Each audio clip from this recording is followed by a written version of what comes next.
প্রচার করবে তারা শুরু হয়ে গেছে অলরেডি। আমরা আহ্বান জানাবো যারা দায়িত্বে আছেন, ইমিডিয়েটলি সকাল আসতে আসতে যেন শুনি বাংলার 1628টা চেয়ারের আগের কেউ নেই, সব নতুন এসেছে। এটা এত জরুরি এখন, কারণ এগুলো সব এবার সিসি ক্যামেরা দিয়ে রাখে। আমার সাথে যে কথা এমনি মুখ দিয়ে কথা বের হচ্ছে, ভেতরে কত সালা বলেন তো আমার।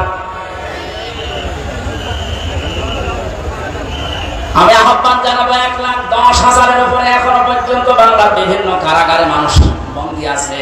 এর ভেতরে আমার মনে হয় 100 জনের 70 জনই তার মামলা সম্পর্কে আমার মতো জানি না। আমি যেমন 3 বছর পরে মুক্তি পেয়েছি, ওরা দেখবেন 3-5 বছর 10 বছর পরে এমনি মুক্তি পেয়ে যাবে। শেষে প্রমাণ করবে আদালতে এ নির্দোষ, কোনো দোষ পেলাম না। তাহলে 10 বছর নষ্ট করলেন কেন? আমার যে ধারণা, বাস্তবে আমার মনে হয় যত মানুষ বেকসুর খালাস পাবে, এর সাথে যে পুলিশ জড়িত, যে কর্মকর্তা জড়িত, যে বিচারপতি জড়িত, এতদিন আপনি রায় দিলেন না কেন? বলেন আমার হাত বাঁধা। হাইকোর্টের বিচারপতি যদি বলে আমার হাত বাঁধা, চেয়ারে বসার দরকার কি? ফ্যান্সালি খান।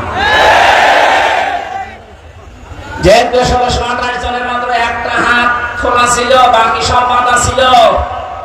আমার বিচারপতি আমার এই কথাই বলতো, হুজুর কি করবো, এতদিন হাত বাঁধা ছিল, এখন হাত খুলে গেছে, এজন্য কোনো কিছু দেখতে পাই না। আমার মামলাটা এভাবে দেখার পরে বলছে কি নিয়ে বিচার করবো, কোনো মাল নেই, খালাস দিয়ে দিলাম। ওনার যেমন হাত খোলা, এখন ন্যায় বিচার করার সাহস পাচ্ছে, শক্তি পাচ্ছে।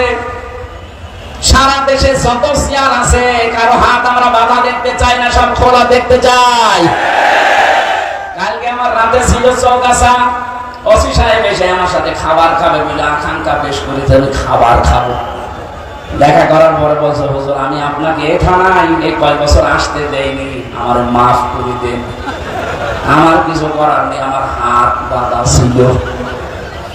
শুধু এসি না, এদেশের 1628 জন যে বলছে, আমি হিসাব করে করে দেখেছি, 64 জেলার 64টা DC, SP, ASP, পিওনো, OC, MP, মন্ত্রী, উপজেলা চেয়ারম্যান, মেয়র, এগুলো হিসাব করে মিলাবেন, দেখবেন কলম খাতা দিয়ে 1628 জন হবে।